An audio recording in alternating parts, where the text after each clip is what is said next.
अवसर पाकर ठाकुर साहब को समझाया।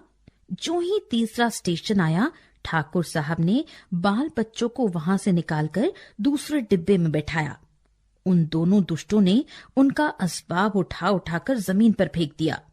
जब ठाकुर साहब गाड़ी से उतरने लगे तो उन्होंने ऐसा धक्का दिया कि बेचारे प्लेटफॉर्म पर गिर पड़े।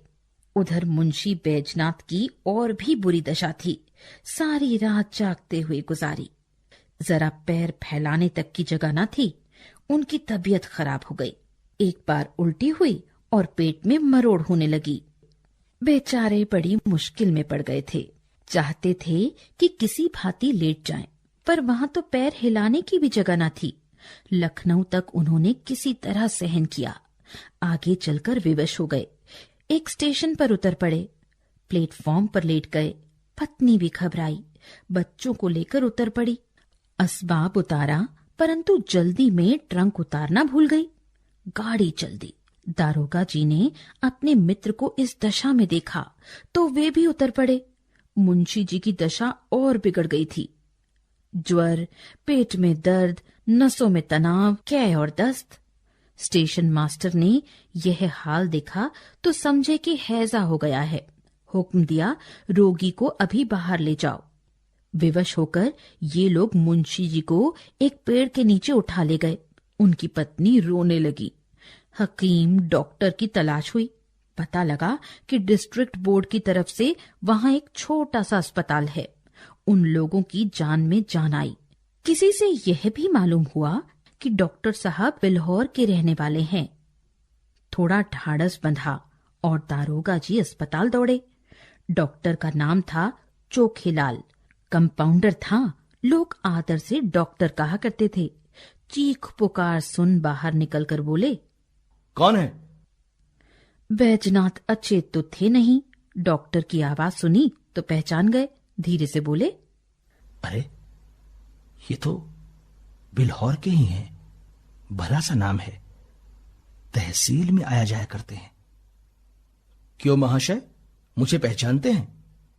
चोखेलाल ने कहा, जी हाँ, खूब पहचानता हूं। मेरा घर बिल्लौर में है। वहां मेरी थोड़ी सी जमीन है।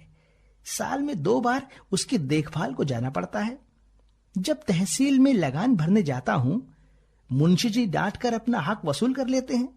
ना दूं तो शाम तक खड़ा रहना पड़े। अच्छा, मेरी फीस 10 रुपए निकालिए, दवा लीजिए और अपनी राह नापिए। दारोगा जी विवश हो गए। बैजनाथ की स्त्री से रुपए मांगे। तब उसे अपने बक्से की याद आई। छाती पीट ली। दारोगा जी के पास भी अधिक रुपए नहीं थे। किसी तरह 10 रुपए निकालकर चोखेलाल को दिए।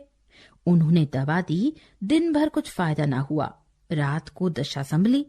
दूसरे दिन फिर दवा की आवश्यकता हुई। मुंशियाइन का एक गहना जो 20 रुपए से कम का ना था, बाजार में बेचा गया। तब काम चला। शाम तक मुंशी जी चंगे हुए। रात को गाड़ी में बैठे।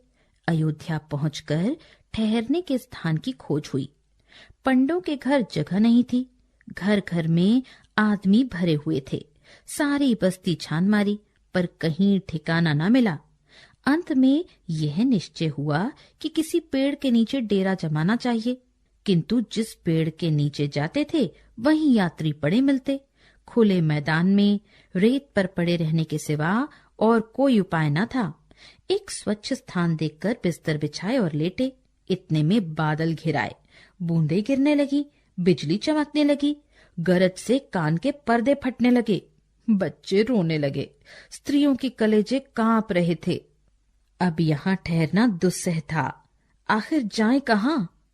अकस्मात एक मनुष्य नदी की तरफ से लालटेन लिए आता हुआ दिखाई दिया। वह निकट पहुंच गया तो पंडित जी ने उसे देखा।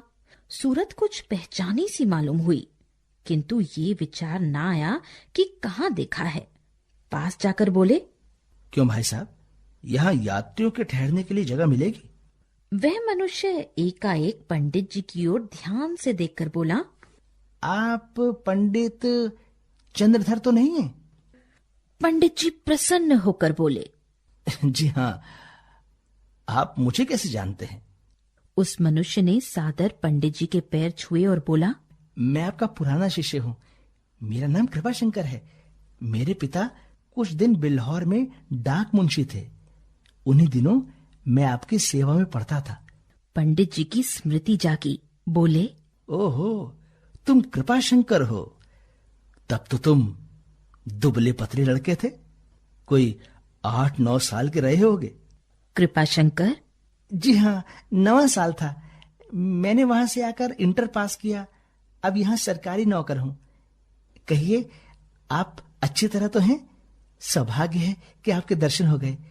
आप यहाँ कब आए? पंडित जी, आज ही आया हूं। यहाँ पंडों के घर जगह न मिली। विवश होकर इस स्थान पर रात काटने का निश्चय किया है। कृपाशंकर? बाल बच्चे साथ हैं? पंडित जी, नहीं, मैं तो अकेला हूं, पर मेरे साथ दारोगा जी, मुंशी जी और उनका परिवार है। कृपाशंकर? गुरुजी, सबको साथ ले चलिए। मेरा बड़ा मकान खाली पड़ा है, वहां आराम से 2-4 दिन ठहरिए। मेरा परम सौभाग्य है कि आपकी कुछ दिन सेवा करने का अवसर मिला। कृपाशंकर ने कई कुली बुलाए, असबाब उठवाया और सबको अपने मकान पर ले गया। साफ सुथरा घर था। नौकर ने झटपट चारपाइयां बिछा दी। घर में पूरियां पकने लगी। कृपाशंकर हाथ बांधे सेवक की भांति दौड़ता था। हृदयोल्लास से उसका मुख कमल चमक रहा था। उसकी विनय और नम्रता ने सबको मुक्त कर दिया और सब लोग तो खा पी कर सो गए, किंतु पंडित चंद्रधर को नींद नहीं आई। उनकी विचार शक्ति इस यात्रा की घटनाओं का लेखा जोखा लगा रही थी। रेलगाड़ी की रगड़ झगड़ और चिकित्सालय की नोच खसोट के सम्मुख कृपाशंकर की सहृदयता और शालीनता प्रकाशमय दिखाई देती थी। पंडित जी ने आज शिक्षक का गौरव समझा। उन्हें आज इस पद की महानता ज्ञात हुई। ये लोग 3 दिन अयोध्या में रहे।